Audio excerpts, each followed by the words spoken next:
Hello, everyone, and welcome back to Morning Shot. My name's Ramon Kapadak. Byron is all the way on the far left, where he belongs, and right in the middle is our guest, Ernst Roets, Head of Policy and Action at Afriforum. I think I've got your title correct, Ernst. Uh, Thank you so much for joining us. Thank you very much. It's good to be here. Good to talk to you guys. Yeah, all the pleasure is indeed Absolutely. all of ours. So, Byron, to kick off the interview, you have the first question, my friend. Yeah. So I suppose the first question I would ask is based on the social media feeds or the social media coverage. I was looking at like a lot of your responses. Afriforum obviously going to live stream the judgments. A lot of the Mm. Conscious Carical was out there as well on Twitter advocating what he thinks the judgments are going to look like. It seemed like you guys were very, very confident that the judgment was going to go in your favor. Are you surprised at the way the judgment went? Yeah, we are surprised. We were quite confident, but we've also learned that you can never really predict a judgment like this. So we expected that we would win the case, but it was not as if it was a. We expected that it would be a slam dunk. And so I've been the day before the judgment. Someone asked me if I could bet. I would. What would I bet? And I said I would say 60-40. Uh, but I do think, having said that, that we were quite surprised by the judgment in the sense that we believe the judgment was not a proper application of the law. We Mm. believe the judge did not properly deal with the evidence that was laid before the court in terms of the witnesses themselves and then also the evidence provided by the witnesses. So, in a sense, it's a good case to take on appeal because we do believe that we have a very strong case if we go to the Supreme Court of Appeal. Yeah, but So, from a layman's point of view, I would the way that I saw it is almost like you guys thought that there may be almost the possibility of, should we say, embarrassing the EFF with the judgment. And a lot of the kind of like the media, the way that it was approached, almost seemed like it was a slam dunk. Are you surprised just at how little it went in your favor? I mean, the judgment says that No, you need no, to pay no, costs well, as I well. think no, well, I think we don't look at court cases like that. That oh, this is going to be a slam dunk, and we're absolutely convinced Mm. that we're going to win. We've never approached any court case like this. I do, however, think in terms of this particular case, just looking at the law and the facts and the evidence that was presented to court, I'm absolutely convinced that the correct judgment in this case would have to be not only to declare this to be hate speech, but also to declare the EFF to pay a fine and also to have to get a cost order against him. So in a sense, Mm. yes, we were surprised, but it's not as if we started high fiving each other before the court case. We've never done that, and because Yeah. we know sometimes you get surprises in court. So let's go to one of those sort of surprises. So the judgment says, and for those who might be wondering, the judgment is linked below on a Google Drive, so you can access it if you wanted to. The judge basically dismissed all of your what she calls expert witnesses. Right? She, according to the court, an expert witness is a particular thing. Afriforum did not actually bring that particular category of witness to the stand, including Mm, yourself, Minir, despite the fact that you wrote a book and all the rest of it. And mm. if the expert witnesses are not deemed to be important or are dismissed, the entire case sort of falls apart. Was that a question of the judge not understanding expert witnesses, in your personal opinion, or was Afriforum a little bit vague about what an expert witness is? Like, what actually happened there? Yeah, so there's a legal question as to what are the criteria for someone to be recognized as an expert witness. And so one side of it deals with your expertise and can you withstand scrutiny and so forth. And then the other side deals with the point or the notion that you cannot have a vested interest in the outcome of the case if you are an expert witness. Now it's so that's the law, but it's also a bit strange. So you have to look at how you apply it, because in a certain sense, there's no expert who does not have a vested outcome in a case, because to be an expert means, by definition, to be very passionate about the particular topic that you are testifying about, and that you would. So there would be very few cases, I think, where an expert would just be completely objective in the sense that the expert doesn't really care which direction the court case goes. So that on the one side, the issue here is then also the fact that I was asked about this in court. Do you have an interest in the outcome of the case? And I obviously said yes.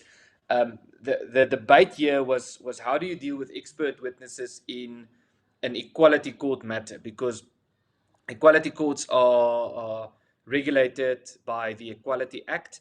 And part of the whole point of the Equality Court is that it's a bit more flexible in terms of applying strict procedural aspects of the law in order to focus on the merits and the substance of the issue and not to get entangled in procedural issues.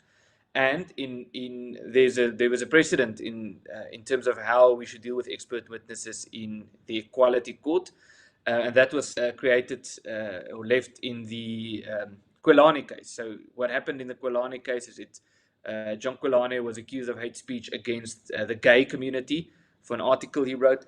And some of the experts, there were several experts in the case, and one, for example, was a professor who was also gay, who also had an interest in the outcome of the case, and he was very passionate and in a sense, you could say, not entirely partisan. And in a typical court proceeding, that would probably not withstand the test for what qualifies as an expert. But in this case, because it's the Equality Court, it was accepted. And that was our argument, that there's a legal precedent created by the Constitutional Court, the Equality Court sitting, or the Constitutional Court sitting as the Equality Court, saying that in Equality Court proceedings, an expert can have an interest in the outcome of the proceedings, but the judge in this case disagreed. So we believe that's one, because a high court judge cannot just reject what the Constitutional Court has said. So that's one of the aspects based on which we believe there's ample room for appeal. So one of the aspects is also that, okay, the judge says, okay, these are not expert witnesses, but it seems like the expert witness from the EFF, which was the expert in song, if I remember correctly, and the lay witness, which was Julius Malema himself, gave a particular view of what the song is based on the broader political context, based on the struggle and land dispossession and things like that. One could say, and I think the judge is hinting at it, even if your witnesses were expert witnesses, or she did take those testimonies into account, it doesn't address the argument that the EFF made about why they sing the song. Do you think that's fair? I hope I understand your question, so correct me if I answer in the wrong direction. No worries. But so looking at the evidence and the witnesses that was presented by the court, I thought it was very strange that some of the witnesses by Afriforum were rejected, and then Professor Gunner's evidence was just accepted without any scrutiny or without any question. I remember sitting in court listening to her testimony and just thinking to myself, how can this person be a witness in court proceedings when she was clearly so obviously evasive and so she would be asked a question and then she would say, I know where you're going with this and I'm not going to play along. And then the judge would have to tell her, listen, just answer the question. And I remember watching the comments and people sort of saying, well, what's happening? It's bizarre. But that was accepted. So what happened here is the court rejected every single one of Afriforum's witnesses. We had 5 witnesses. If I recall, 3 expert witnesses and 2 lay witnesses. The 2 lay witnesses were victims of farm attacks. And then the 3 expert witnesses were myself, Heni Himan from the trauma unit who deals with, that gives trauma support to victims of farm attacks. And then Gabriel Krause, who from the IRR, who was there at Senekal, who's also an expert in race relations. So the court dismissed all 3 of the experts and then dismissed both of the lay witnesses as well, basically saying everything that Afriforum has presented he's not even going to consider it. He's just looking at the EFS case. So he looked at the legal arguments, but not the evidence. So it leaves a very skewed perspective, and it was strange listening to the judgment. But yeah, as I said, I'm quite convinced that I'm quite optimistic about an appeal in this case. Okay, can I interject there and just ask a clarification then on the expert point? And that is, I watched the trial, and a lot of the trial around your expert evidence seemed to be the consequences of singing the song, but it wasn't necessarily the meaning or the symbolism around the song. Whereas what the EFF tried to do is say that it was a symbolic song based in an apartheid struggle, and Ramon did a whole video on the clown nature of their experts, but at the end of the day, their expert was deemed to be, how should we say, a university professor who, in theory, is peer reviewed, even if we could rubbish that all day long. But the reality was their argument was around the meaning or the symbolism of the song, and your argument was around the consequence of singing that song. Is that not the fundamental reason why the court has said you almost have opposing experts? Like, your experts weren't actually addressing the meaning or the symbolism of the song. Your experts were dealing with the consequence, which is why they've ignored them. No, I don't think it's that. But so the answer is to go back to what is the definition of hate speech, and how do you determine if something is hate speech? And so there's a long definition, but it boils down to targeting a group of people based on their identity, and then making statements or publishing words that, as the Act says, could reasonably be construed to demonstrate a clear intention to cause harm. So what that means is it's an objective test. So it's not about it could reasonably be construed, not subjectively. So the question is not, Julius Malema, what do you mean when you say kill the Boer? And then he says, oh, I just mean I commemorate the struggle. Oh, okay, end of the matter. It's what is a reasonable construal of these utterances? And then also, could it reasonably be construed to demonstrate an intention? So objectively speaking, does it appear that there is an intention to cause harm? Now, harm doesn't mean, in this case, actual farm attacks or farm murders being committed. It includes other forms of harm, such as dehumanization, such as discrimination, such as psychological harm, and so forth. But it's important to say it's not just about being offensive, because you could say something that is offensive is also could be harmful. But the difference between something that is offensive and hate speech is hate speech targets, as I said, a group of people, like white people or Indian people or Christians or Muslims or something to that effect. And then it contains a call to action, for action to be taken against those people, whether for them to be attacked physically, whether for them to be marginalized in society, whether for them to be ridiculed when you see them in the street. That's when offensive speech becomes hate speech. And so that's the test. So the question is not really what is the meaning, what do they say the meaning is, because that's a subjective approach. And when we talk about hate speech, you have to have an objective approach. That's at least how the Act prescribes the way the courts should deal with it. So now that now that we know what the judgment is, I don't want to deal with the appeal because we know that he's going forward. What do you feel are the consequences of such a judgment in a country like South Africa? Because, Adams, you and I have known each other for a very long time. We've spoken on numerous occasions on several platforms. I used to be like that, libertarian free speech absolutist guy. I'm like, yeah, it's just saying like kill the Jews or kill the Boer or whatever. It's like, it's free speech. We should protect all of it. And then I figured out after a while, well, no one else thinks like me, right? There are several social contexts we need to take into account, and maybe it's not a very good idea on utilitarian grounds to have songs which might enable people to cause harm to other people based on some inalienable aspect of their character. So, for you and for Afriforum in particular, what are the sort of social dynamics of this judgment that you might be worried about now that it is open?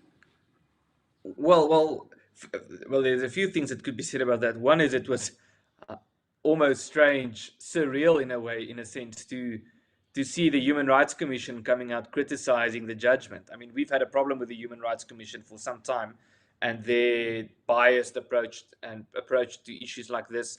I mean, the Human Rights Commission said in 2019 that when Malema says we're not calling for the slaughter of white people, at least for now, it's not hate speech because he is black. And by implication, if he was white, that would have been hate speech. So that's where we are with the Human Rights Commission. Now the Human Rights Commission came out and said, listen, we're not quite convinced that this judgment was the correct judgment. We are concerned about the consequences of this, and they will look into it as well.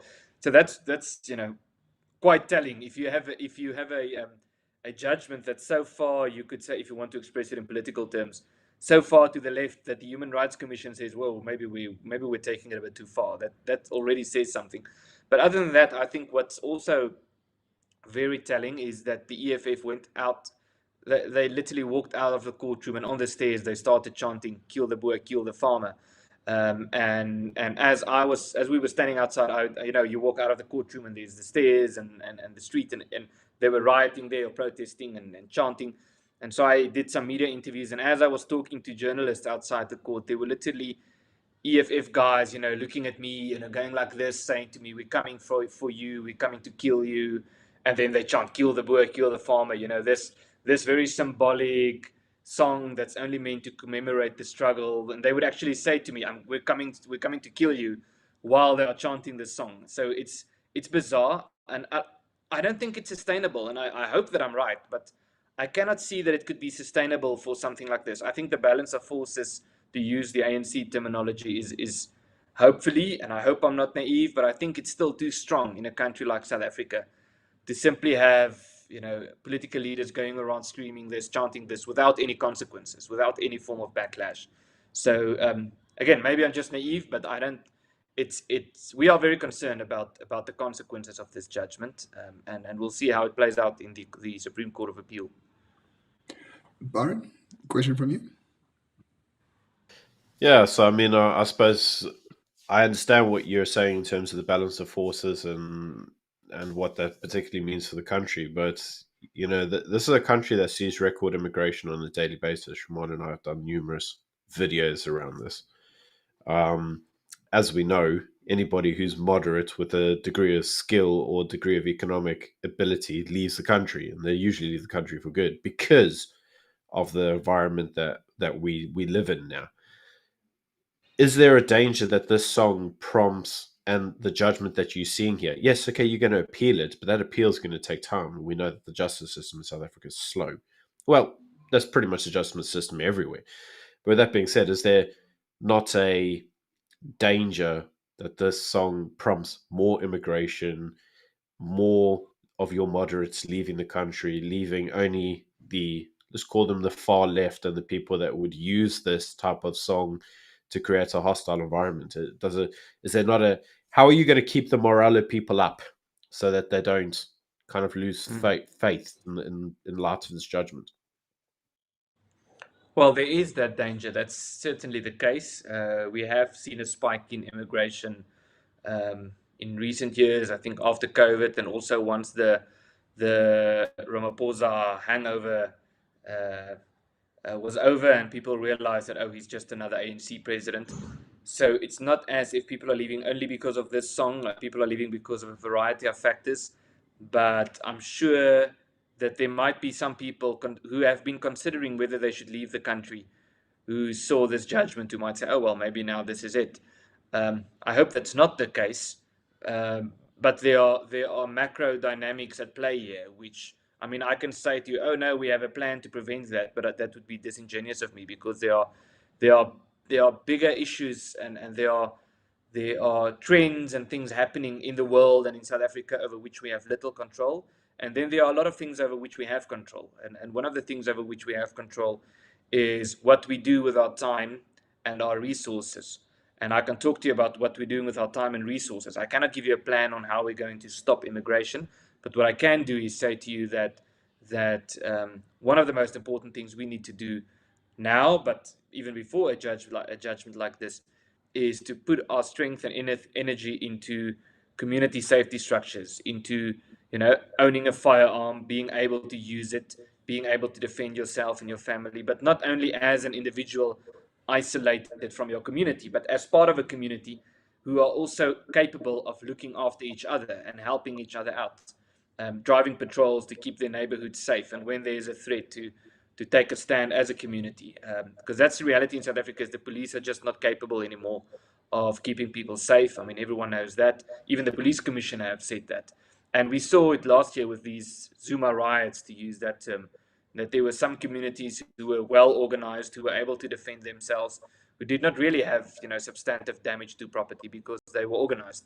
and others who were not organized who suffered consequences as a result of that. So I think if you want to sort of link sort of the judgment with what actions you are taking on the ground in terms of building these community structures. So Conscious Caracol, who's a employee of Afriforum, said, based on this judgment, we're going to double or triple our efforts to build these security structures, alternative security structures. Some people who are a lot less charitable to Afriforum, and unfortunately there are a lot of them, might say, well, Afriforum, you lose in court and now you're trying to create your own militia or something. Like, what's going on here? It's not our position. I'm just saying it might be a position from some people out there. What response do you have to that? Because okay, you can't control the timing of the judgment. Don't get me wrong, and you have worked on community safety for years and years and years as a project of Afriforum. But if someone does say, well, the judgment comes out and now they're like doubling the efforts on community safety and arming people and creating militias, this is a sort of a black market private gang of sorts run by Afriforum or something like that. Yeah, I mean, we can't keep everyone happy, and we're not trying to keep everyone happy. We are trying to, I mean, our mission is to have a normal life and to sort of get back to a sense of what constitutes a normal life. And normality, one of the basic aspects thereof is safety. To be safe, not to be afraid to go to the store at night or to walk around in your neighborhood at night. But things in South Africa, many things in South Africa are so far from what constitutes normal or what should constitute normal that we're starting to get used to the abnormality, and we shouldn't do that. We shouldn't allow ourselves to get used to turn the abnormal into normal or accept the abnormal as normal. So yes, we are looking after our own safety. It's not some militia group. We're not trying to take the law into our own hands.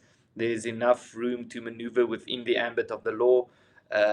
We're not, I mean, I can say that with great confidence. I mean, Afriforum is not involved in anything that's below the table. Everything we do is available for the public to see. And yeah, there will always be commentators on the sideline or journalists who have a particular ideological predisposition who would say, "Oh, you guys are creating a militia," or whatever. We're not gonna be prescribed by people like that. We're an organization with skin in the game in more than one way. In one way, because we have members, and if our members disagree with what we do, they resign. And so we want to grow as an organization, but it's not only about the numbers. We want members so that we can actually do something. So that's one way in which we have skin in the game. But another way is we're a community, and our community is being targeted. So we also have skin in the game in the sense that people get attacked and killed on farms, but also in rural in urban areas. And we need to deal with this reality. And there are some, we've had lots of discussions, and me and you and a lot of people in our circles enjoy theoretical discussions, and we should have that, and we should have philosophical discussions. But and even though that is important, and we should do that, what's more important is to just make sure that we keep dealing with reality and not to get entangled in these great, utopian theories and so forth, where we start to lose, sense of reality. And that's typically what I think of when someone says, "Oh, you guys are creating a militia," or something like that, because we are responding to a reality. And if there's criticism about that, that's fine, but that's not going to deter us from doing it. Yeah, I mean, talking about theoretical, philosophical discussions, I mean, I would love to have a monarchy, right? So I think your militia group might be the perfect segue into crowning me as the Africana king. I know your people hate kings for some reason. You should bring it back, create a sense of order and structure. Byron, do you have a real question for Ernst?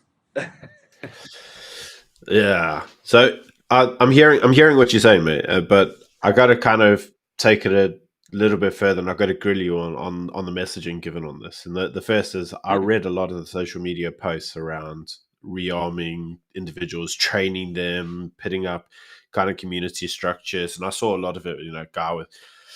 And I'm gonna play devil's advocate. I don't necessarily believe this, but I know that the let's call it the opponent's will So I saw a lot of white Mm. guys holding guns and camo and holding, having bulletproof vests, right, running and driving around in big pickup trucks. The counter argument that you would get in saying that you basically looking to create these structures to look after yourself is that Afriforum, being this white racist company, the old arguments Mm. that you get, is trying to bring back apartheid. So how do you Yep.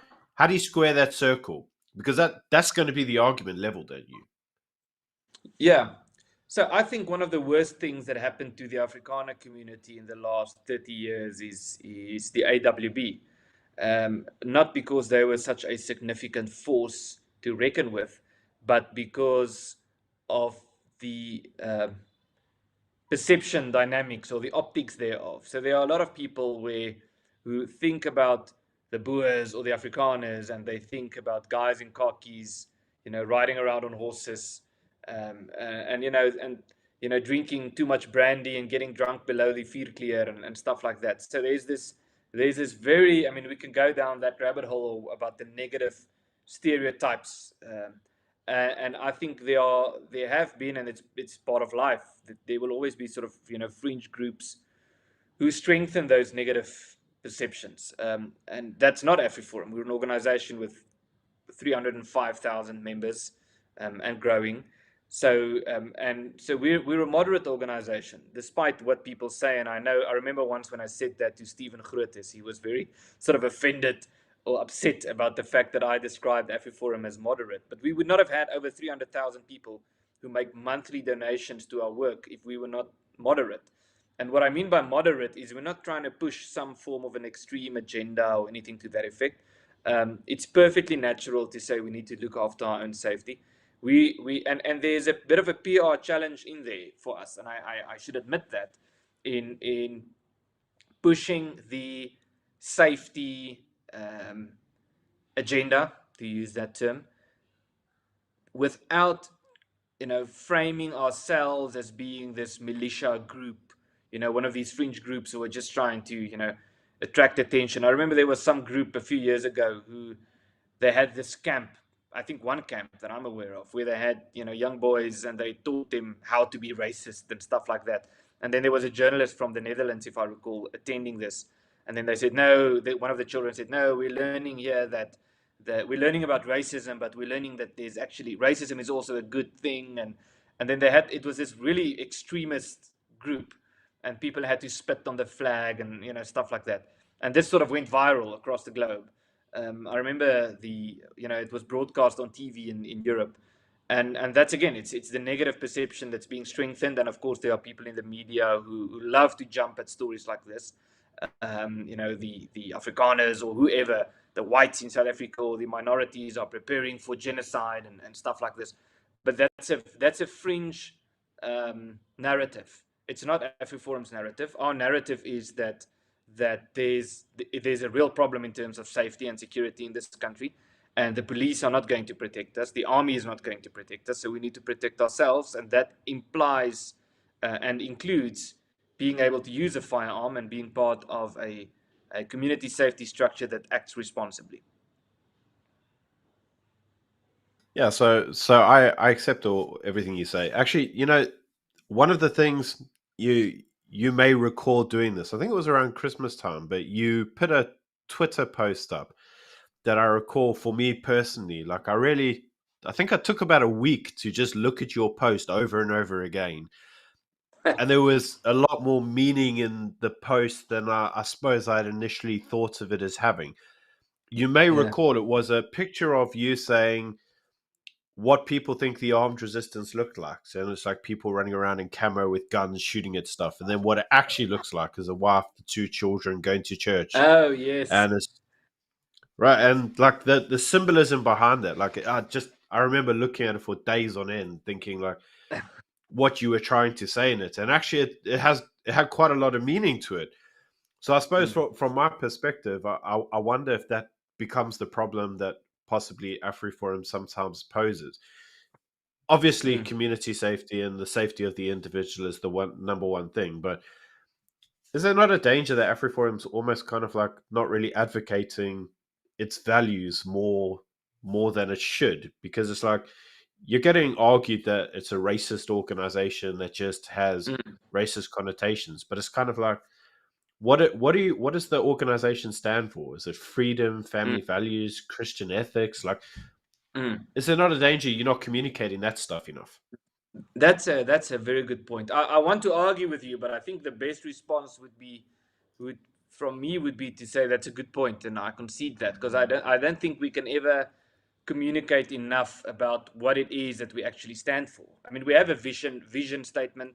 It's on our website, and we often talk about it. And our vision is that our community should have a future in the southern tip of Africa, and we aim to do that through mutual recognition and respect, and peaceful coexistence. That's Afriforum in one or two sentences summarized.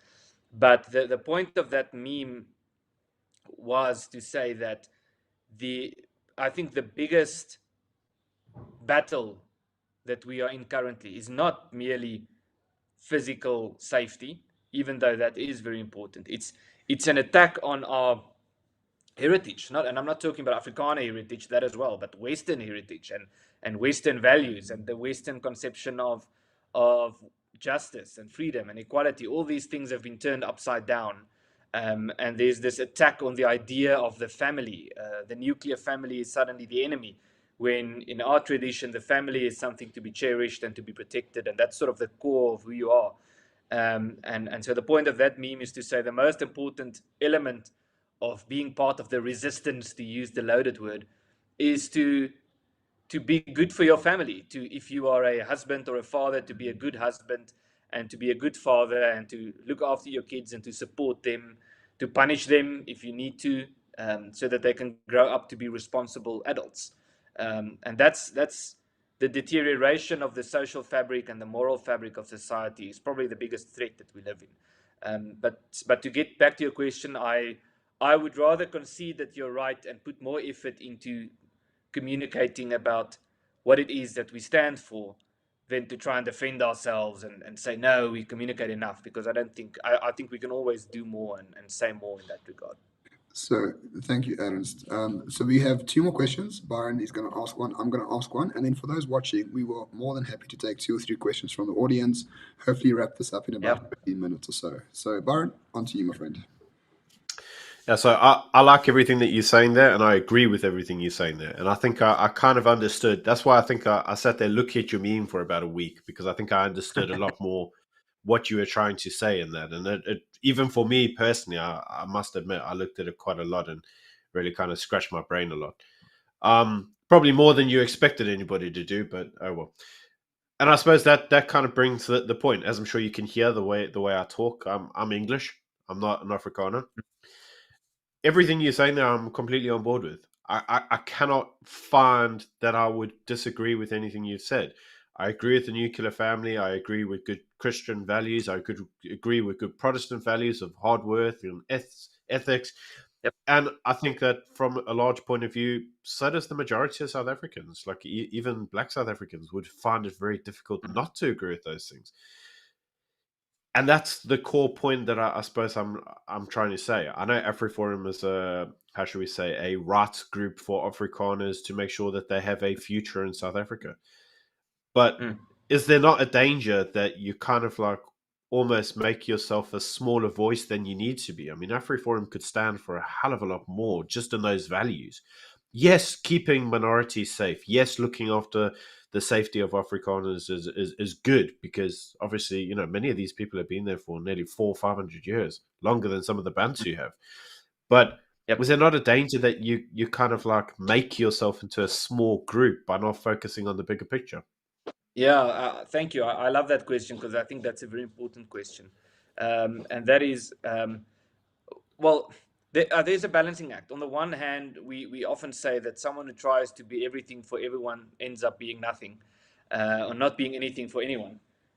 As we're talking about the family, my son comes in, he wants to join us. So that on the one side, sorry, I'm going to pick him up. So on the one side, he'll go strolling away soon. On the one side, we are, if we try to be everything for everyone, we're not going to succeed in anything. But there are some, there's this talk about the particular and the universal, to use the more philosophical terms. And so in a sense, we all can be reduced in terms of our identity to being individuals, because we are individuals. We each have unique personalities and talents and so forth. But then we're also part of something bigger, and that something bigger can be defined in many ways. It can be your family, it can be your workplace, it can be a lot of things. It can be your cultural community, your language community, your religious community. It can be on a civilizational level, like the Western civilization, or something to that effect. And then it can just be the fact that we're all humans, we're all people. And so the fact is that I think life is a bit of we should not try to simplify things to such an end where you can define who you are in one or two sentences and just leave out everything that you didn't say. So we need to have that balancing act between, again, to use the philosophical terms, the particular and the universal. And in a sense, we are individuals, but in a sense, we are part of a cultural community. But in a sense, we are South Africans, whatever that means. We can talk about that term. And in a sense, we are part of a broader civilization. So it's balancing that. But I do think, in terms of our context, to us, it's important to say we are Afrikaners, and we believe that the Afrikaners have something to contribute. But our approach is to be inclusive and to work with others. It's not about the Afrikaners as opposed to the rest, or Afrikaners against the others, or for the Afrikaners to have a future, we need to somehow conquer someone. That's certainly not our approach. Oh, sorry, I muted myself. All good, Ernst, all good. So last question from my side, and then for those watching, please do type a question in the comment section. We might pick one or two up for Ernst just to round this off. But when you talk about the sort of the universal and the particular, I've just come back from Europe for I went on a long trip in Europe, and I find there is no such thing as the particular. There's only the universal, right? There's always there's very little particular characteristics of European people that are interesting in the slightest. So ironically, for Afriforum, you exist based on the context of South Africa. The context of South Africa is a weakening, receding state, and then therefore order must be created outside of the state. So ironically for you, perhaps when you do lose, like a court case such as this, or when Malema does something very bad, or the ANC does very bad, it strengthens your case much more than otherwise. And ideally, I would think this is the only country in which you can actually exist as a material organization with the goals that you wish to achieve. So despite the setback of this particular court case, or the setback of state capture, whatever you want to call it, South Africa literally is the last frontier for organizations such as yourselves to actually exist and thrive, which is inherently ironic, isn't it? Yes. So in a sense, we're not like the Jews in America who have Israel. And I know it's not, in some ways, not a fair comparison, but what I'm trying to say is in a way, we're sort of standing with our backs against the wall, because you can move to another country, but in a way, in the long run, you lose your identity.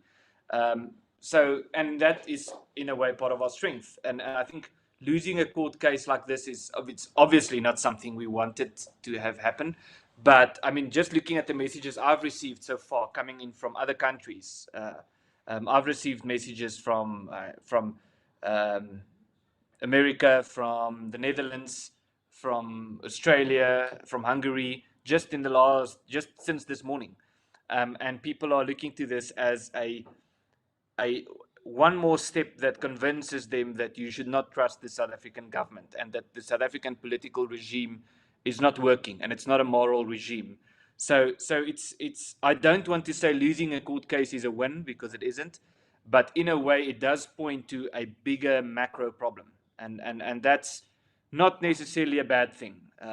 So obviously we want to reverse this. We're going to appeal the judgment, but there's massive backfire potential for a political elite to go as far as this, as saying, oh, well, when the majority targets the minority, and start romanticizing violence towards them, and say we might one day slaughter them based on their identity, and all of that. but that's fine. We're not going to sanction it. No, there's nothing wrong with that. That's just free speech. It's just sort of taking it too far. And I do think that there's in an ironic way also a win in a situation like this. Yeah, ironically so. So I just want to go through a few questions. Ernst, these are quick fire, so please, if you want to go quickly through them, we can. Yeah, Jacob sure. asks, is there a definitive plan for Afriforum to try and sell this sort of mindset to other institutions and groups in South Africa? The mindset of Afriforum to have a future in... Yes and no. I'm not sure what he means by the question, so I'm going to try to answer sort of in two different directions. On the one hand, we believe one of the major flaws of the apartheid system was its paternalistic attitude of saying, we have the answer, we know what should be done, and we're going to convince you that your way of thinking is wrong and you need to think about life the way we do, and then everything will be better. That's not our approach. We believe that's when we say mutual recognition and respect, we mean that we respect it when people have different opinions from ours, and our political battles, so to speak, is always in self-defense. It's fighting against people chanting that they want to murder us, or it's fighting against a government policy that seeks to expropriate our property. It's self-defense approaches. It's not trying to oppress anyone or take something away from someone. So in a sense, we're not trying to. We want to work with other communities, and we are working. We have official cooperation agreements and so forth, and we will continue to do that without trying to convince, for example, the Zulu people that we work with, that they have to change their culture and think like we do. But to answer the question in a different way, we do believe that there are certain universal things that are, again, talking about the universal and the particular, there are certain universal things that are important regardless of your culture and your outlook on life. And one of it is accepting responsibility for your own actions, and rolling up your sleeves and doing something. It's a global problem, but especially in South Africa currently, this whole thing about state dependency. And if you have a problem, then the government must fix your problem, and you sit back and you wait for the government to come in. And it's completely unnatural. It was never like that in the history of the world. But that's sort of a new way of thinking, and it's very artificial and it's not sustainable. So that is something that we work against. If the question is, do we have a particular program of doing that? We don't have we have a communication strategy at Afriforum that deals with positive and negative perceptions and stereotypes that we need to break and so forth. We don't have a particular ideological plan, but I mean, we can do that. We can develop a document like that. But again, our emphasis is mainly on working with reality on ground level and responding to that. But there's always more that we can do. So I would always concede to say that we're not doing enough, because we can always do more. So I did lie and say I would ask the audience questions, but I have one of my own. Do you think perhaps there is a strategy for Afriforum to remain reactionary? So in other words, Malema purposefully will sing that song just to annoy you and make sure your energies are tied to what he does at all times. Do you feel perhaps a trap is set there? I mean, irrespective of what you do and what rights you're fighting for, you are more than welcome to do it under the auspices of the law, your court cases. But do you think perhaps there might be a trap set for you where people purposefully try to be on your radar and make sure that your energies are centered around them rather than on your actual goal? In a way, yes. I think there are especially smaller organizations who, like Black First, Land First, and there was some other group, I can't remember their name, who kept sort of attacking Afriforum, hoping for us to fight back. So there is an element of that. But I'm not sure if there's sort of, and I know that's not what you're suggesting, I don't think there's some form of a conspiracy to that effect, that, we need to keep Afriforum preoccupied, with the ANC or something like that. But what I can say, I think what you do mention that is very important, we have discussed this at Afriforum, is to criticize ourselves as an organization. I do think we tend to be reactionary or reactive, very much, in the sense that we respond to things happening in the news, and the challenge for us is we have to do that. We have to read the news in the morning and say, oh, well, here's Fikile and Balula went on holiday in Dubai and the government paid for it. So we have to do something.